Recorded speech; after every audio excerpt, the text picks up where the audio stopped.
Hey, good morning, everyone. Welcome back to Morning Musings. My name is Don K. Preston. I am the president of Preterist Research Institute of Ardmore, Oklahoma. Hey, sorry I wasn't with you yesterday morning, and thanks for all of the notes asking, hey, where's my Morning Musings? um, I was on my way back from Michigan, starting last Wednesday through Sunday. I was in Ludington, Michigan, which is about a little over an hour and a quarter or so from Grand Rapids, right over there near the lake. Beautiful, beautiful territory. Anyway, I was up there to speak at a conference. My topic was understanding the parousia in the Old Testament, and I had a fantastic time. Lots of wonderful people there. There's a congregation up there. Steve Baisden is the minister there. Got to meet lots and lots of new people. Got to renew some old acquaintances and what have you. It was just a really, really good time. But I had failed to make a video and to have it uploaded and scheduled to show yesterday. That was my fault. But I was just simply too busy before I left to get that done. So I apologize, but again, thank you so much for all of the inquiries saying where's my morning musings. I really do appreciate that. Okay, we are looking at Matthew chapter 24, verse 14, where Jesus said, "This gospel must be preached into all the world as a witness to the nations. Then comes the end." So, as we have shown repeatedly, the fulfillment of the Great Commission was to be a sign of the imminence of the end. Now, in our last video on 1 Peter, and as I mentioned then, my goodness, we skipped over an awful lot of territory from 1 Peter. But Peter said the end of all things has drawn near. The end. Now remember, Jesus said, this gospel must be preached into all the world as a witness to the nation. Then comes the end. Well, what end is in view? What end is under consideration? It's the end of the age that the disciples had asked about. The end of the age associated with the temple. Jesus had predicted the destruction of the temple. The disciples asked, what shall be the sign of the end of the age? The completion of the world mission would be a sign of the end of the age. The end. And here's Peter saying, the end of all things has drawn near. Now, remember, 1 John, the book of 1 John, is likewise written directly within the context of when Paul said that the gospel had been preached into all of the world and was bringing forth fruit. The gospel had been preached to every creature under heaven.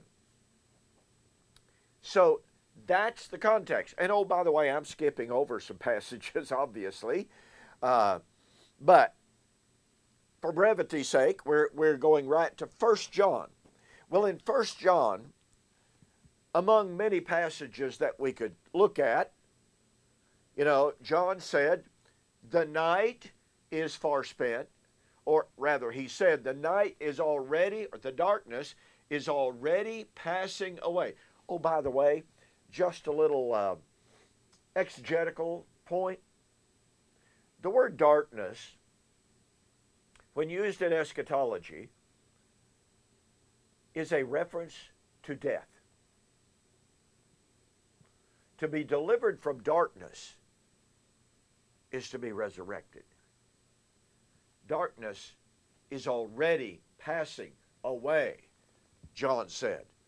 The true light is already shining. You see, these metaphorical references from the Hebraic scriptures should cue us in as to what the writers are really saying. Now, darkness could mean ignorance. It could mean alienation, but guess what? Alienation was spiritual death. Colossians 1:20 and following, with Colossians 2:12 and 13. So the point of it is, when the writer says the darkness is already passing away, he was saying that death was about to be conquered. The light is already shining, meant the resurrection was about to take place. Okay, now look at 1 John chapter 2 and verse 18. Keeping in mind, this is the same historical, chronological framework, the same time frame in which Paul said the gospel had been preached into all of the world. John said, 1 John 2:18, little children, it is the last hour. As you have heard that Antichrist should come, even now there are many Antichrists. Thereby you know it is the last hour. Now look, here's what we need to see. Two very, very critical points. Number one, and that is that Jesus, in the Gospel of John, uses the word hour in an eschatological sense of the resurrection. The hour is coming, and now is, John chapter 4, 20 and following. The hour is coming, and now is, when the dead shall hear the voice of the Son of Man and shall live. Don't be amazed at this, for the hour is coming in which all of the dead shall hear the voice of the Son of Man. You see, the term the hour is an eschatological, when used in eschatology, is extremely, extremely important. Now, Jesus could say, my hour is not yet. That was referring to his impending passion. So that has eschatological connotations, to be sure. But when we're talking about the last hour, the hour of the resurrection, here is John in the gospel talking about the coming hour of resurrection. Now here in 1 John, he says it is the last hour. Let's see. The hour is coming and now is versus the hour that is coming. Well, the hour that is coming is the last hour, the hour of resurrection. It's the last day. You know, I hear people emphasizing last day, last day, last day. It's got to be the last day of time. Well, why isn't the last hour of the last day? Here is John saying, it is the last hour. Point number two, that term hour, the eschatological hour, is used by Daniel to speak of the resurrection, the appointed last time. There is an author by the name of Helios that has written a book entitled The Eschatological Hour of Daniel and John, pointing this out. Powerful, powerful book demonstrating that John is drawing directly on Daniel for his reference to the hour, and that Daniel's use of hour is strictly eschatological. So when John says, it is the last hour, folks, he wasn't talking about some preliminary hour. He wasn't talking about a foreshadowing hour. He was talking about the eschatological hour that belonged to the time of the end, the appointed end, as Daniel would refer to it. Point number three. I said two. We got three. John said, you have heard that Antichrist should come. Even now there are many Antichrists. Thereby you know it is the last hour. Now, where did they get the idea of Antichrist? From Jesus in the Olivet Discourse. Jesus said, many will come saying, I am he. Luke 21, verse 8. False Christ. He predicted the coming of the false prophets. Matthew chapter 24, 10 and 11. You see, John in 1 John is drawing directly from the Olivet Discourse. What were the signs of the end? The appearance of the false Christ, the appearance of the false prophets. John said, you have heard. Where did they hear it from? Well, undoubtedly Paul as well as Jesus, but the point of it is they knew it from Jesus. Here, as Jesus said, the false prophets will come before the end. Here is John saying, you have heard that Antichrist should come, thereby you know it is the last hour. Now look at 1 John chapter 4. Boy, this is so powerful.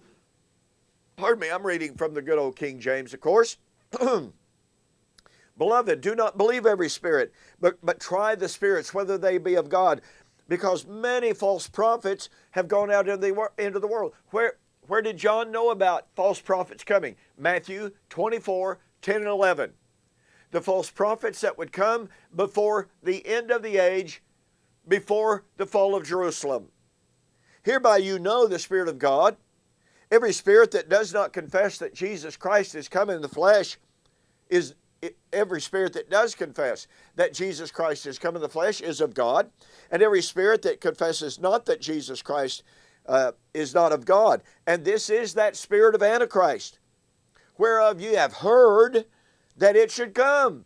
Again, where had they heard that Antichrist should come? From Jesus.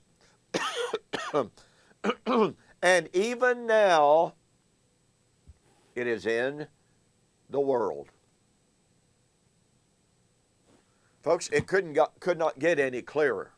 What Jesus said was going to happen before the end, John said, it has come. Jesus said false prophets, false messiahs, or false Christ would come. John said they're here.